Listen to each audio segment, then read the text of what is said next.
ఏ దారిలో నువ్వు పోతున్నా, ఏ గండం నీకు ఎదురైనా, ఏ కీడు ఎన్నడు జరగదు నీకు, అమ్మ దీవెనిది నా కొడుకా.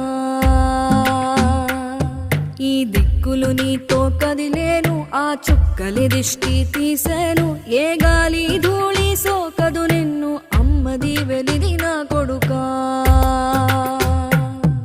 ఏ పిడుగుల చప్పుడు వినపడినా, ఏ బూచోడి